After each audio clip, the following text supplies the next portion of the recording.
Ilailahon ta ang bagong kapuso artist na inyo nang makita sa ubay-ubay nga mga TV commercials nga iyang nahimo. Let's all welcome Jamir Zabarte. Mayong buntag Jamir and welcome dito sa GMA Regional TV Live.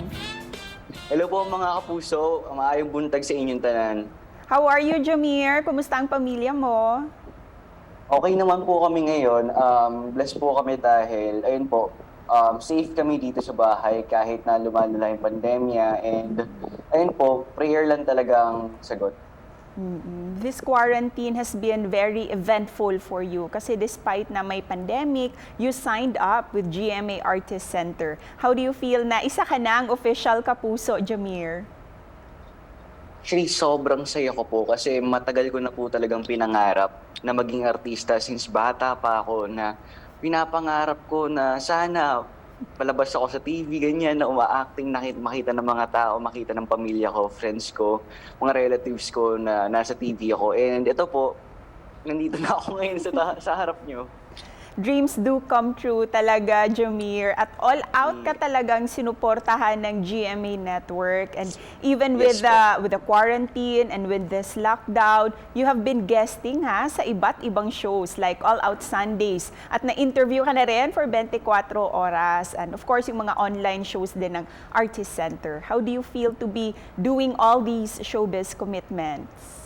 Sobrang sobrang nakaka-overwhelm. May pa-pressure ka po at the same time kasi syempre maninibago ka dahil ang dami binabato sa ina project. Pero syempre kailangan mo tanggapin yan dahil hiniling mo yan eh. Hiniling mo yan sa Panginoon tapos ngayon mo pressure ka. Kailangan mong gawin yan. So ayun po, masaya talaga ako and nagpapasalamat ako sa ating mga kapuso and sa GMA po. Pag-usapan natin yung mga throwback. Mag-throwback tayo. Kasi nakikita ka na namin sa dinami-daming mga commercials na nagawa mo. Mga ilang commercial na ba yung nagawa mo, Jamir?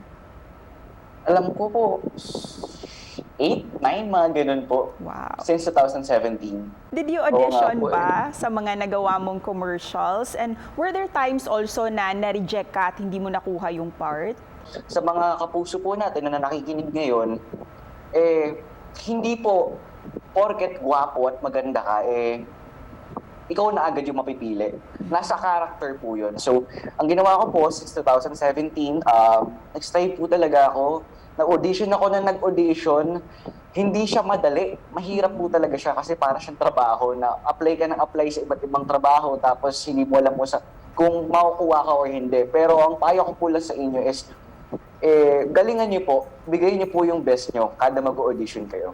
At ngayon na isa ka ng kapuso artist, what's next for you, Jamir? Sa mga projects na paparating sa akin, dahil syempre, pinapangako ko naman po na ginagalingan ko sa bawat project na binibigay sa akin ng GMA. Hindi ko po sila binibigo. Aabangan talaga namin itong mga future projects mo dito sa Kapuso Network, Jamir. And of course, ano yung mensahe mo para sa lahat ng mga viewers and followers mo dito sa Cebu at sa buong Visayas? So mag-iingat po kayo and gusto ko lang din po magpasalamat dahil patuloy niyo po kaming sinusuportahan ng mga kapuso. Maraming salamat po sa pagsuporta ng artist ng GMA. Sobrang thank you po. God bless. And God bless you also and good luck, Jamir. Thank you po. Maraming salamat po. Thank you. Hinaot nga na-inspire ka mo sa istorya ni Jamir Zabarte nga nahatagan og higayunan nga mapakita ang iyang talento ug mahatagan usab og entertainment ang mga viewers. More to come pa, so tutok lang dinhi sa GMA Regional TV Live.